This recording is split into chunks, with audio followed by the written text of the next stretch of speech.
storm's now arrived. Hey everyone, it's Stormboy13, and we're going to do a weather vlogging episode today, which is today's episode. It's the future of weather forecasting, quite similar to the last one, but I'm gonna just give a little bit of information. What to think? Also, I hope you like my new intro. I'm sure you'll get used to it. I really love it as well. So each video will have the same, well, not the same, different kinds of music, copyrighted free music on there. So just make it a bit boring. So what I'm going to discuss about today is of my weather forecasting and what could I do for the future and what things may happen to it in the future. Now, as we know, since New Year's Day, 3rd of January 2016, was my first ever official weather forecasting thing, and I've been doing about probably almost 100 weather forecasting videos up to date. I've been doing it for about nearly a year and a half, and I'm aiming to continue this for the rest of the year.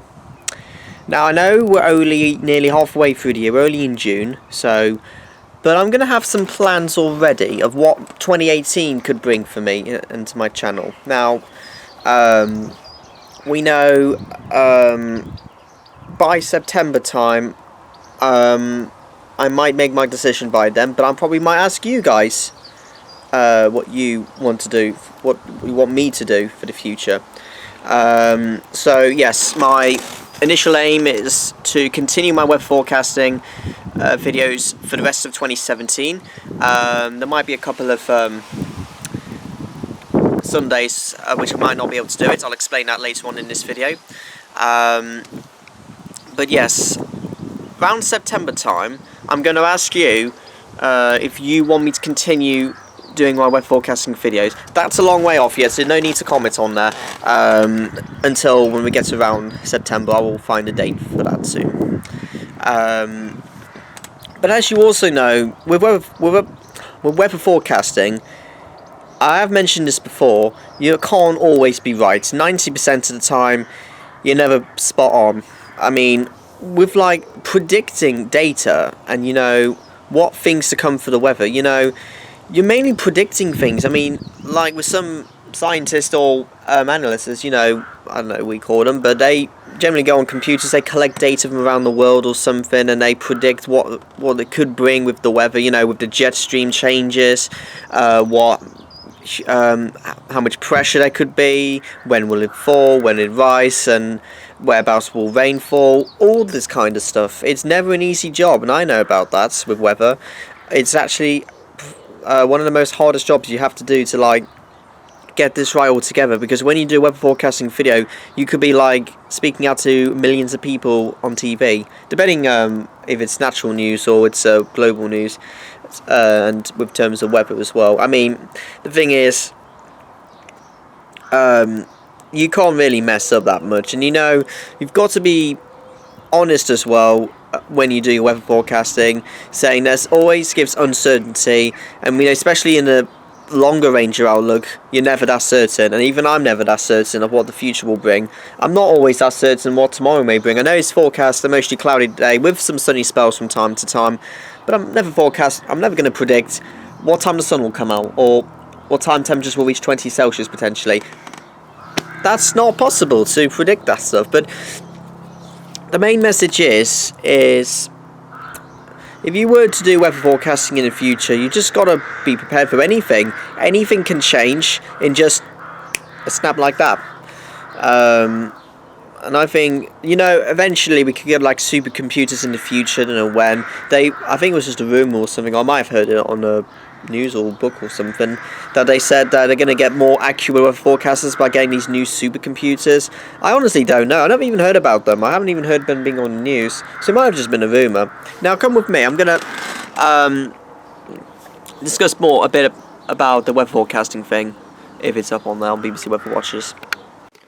Alright, so on the BBC Weather Watchers website, I'll even show you, put it on the link on there so you can have a look for yourself if it's still up there. Because it might not be up there for long, but but this says forecast for the future. So as we know, our ability to reliably predict the weather days or even a season ahead is easy to take for granted because weather forecasters are part of our daily lives. The Royal Meteorological Society wants the public to help shape the future weather forecasts. So weather forecasts can be found everywhere. It can be found on TV, which is the most common, on radio, and increasingly on our smartphones and other internet-connected devices. Yep, that's nothing unusual, pretty typical. As our ways of consuming weather forecast information become more diverse and more targeted at individuals, the weather forecasts have to adapt to fit in with these changes. Within the scientific community, there was a lot of excitement about the possibilities that new technologies, weather forecasting and communication open up. So it says in September, the Royal Meteorological Society, IMS, I'm sure, will be hosting a national meeting focused on the communication of weather forecasts. The meeting coined the message "Impossible" will bring together experts from meteorology, physiology, information design, health and many other fields to think far into the future about how weather forecasts might change and be shaped to meet the growing needs of society. So this is what it looks like on a typical meteorological map, with low pressure to the north bringing spells of rain or showers, especially across northern parts of the UK, while it's a bit dry further south, but there is quite a keen breeze blowing. Looks like this is a scene from autumn or winter. Got a warm front coming through, but it doesn't last long. A cold front's on the way, bringing in some probably heavy rain or showers, maybe risk of thunder the next day. That's just my way of saying meteorological way of saying the weather. The IMS wants the general public, the people who ultimately use these forecasts, contribute to this meeting. You can attend the meeting in person or online, or you can send your thoughts beforehand. I'll think about that for me. The meeting wants ideas from the public about what they might like to see our weather forecast look like in 10 years' time. 2027. Ideas can be submitted in any form as text, pictures, animations, videos, and they can be as wacky and off the wall as you like. Okay, think about what the forecast should contain about how the forecast could be presented and delivered, for example. The kind of timescales over which you want your weather forecast. Do you need longer term outlooks or increased precision and detail about the day ahead? Each part of the weather you need information about. Does this just cover traditional weather variables like temperature, wind and rain, or should it include the impacts of weather on our environment, health and well-being? How uncertainty is presented. Do you want to see a full range of possibilities that weather forecasters predict, or do you want forecasters to tell you only about the most likely outcome? What would help you understand the forecast better? How is the weather is put into context? Should forecasts show how conditions differ to a typical day or season? Should they include updates on how conditions have evolved during the past month or two? And should they try to discuss climate and how this is changing? How weather forecasts are provided and delivered? Which devices do they need to be on? How do we deal with the problem multiple possible conflicting forecasts from different sources delivered by different technologies? How targeted should our forecasters be? Should targeted information be provided about how weather will affect you today, or do you need a wider perspective about what is happening elsewhere and why? What else would you like to see on the weather forecast? What new and innovative things would you like to see included? So all ideas will be presented at the meeting, which is open to the public and free to attend, so come along and discuss your ideas in person.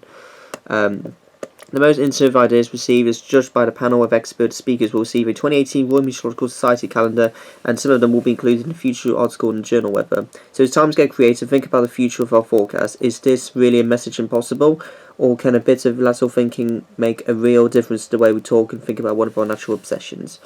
And the Royal Meteorological Society is the BBC's Academy partner for weather watchers, providing educational content all with the aim of helping you understand the weather and fully engage with weather watchers. So this is mainly based in the UK, by the way, in case you're not too familiar with this. So yes, a bit similar to me. If you want any changes in the way I do my weather forecasting, you can always comment below. I mean, I don't mind any comments below. I just recently reached 100 subs 2 weeks ago, so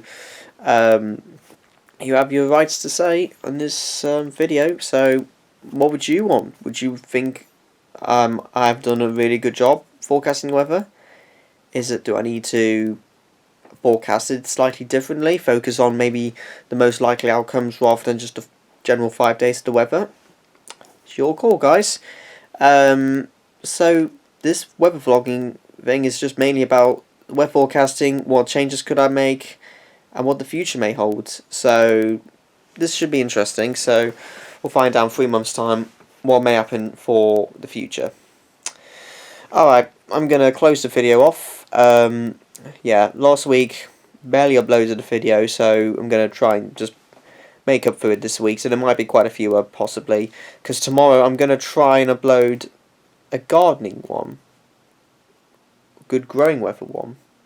You'll find out soon. It's in the description below. So that's planned for tomorrow. So that's all I got to let you know today. So if you want me to do any more weather vlogging episodes, comment below, because it's not always just going to be about me. I'm only just doing it just to kick things up a little bit, because this hasn't been done much lately. If you want me to do any global weather forecasting this week, comment below. And if you want me to do any extreme UK weather events, then just comment below. All in the description, as always. And we'll see how the rest of the week holds off. Thanks for watching. Another video should be up tomorrow, hopefully, or Wednesday. Like, comment, subscribe. And the storm is now out.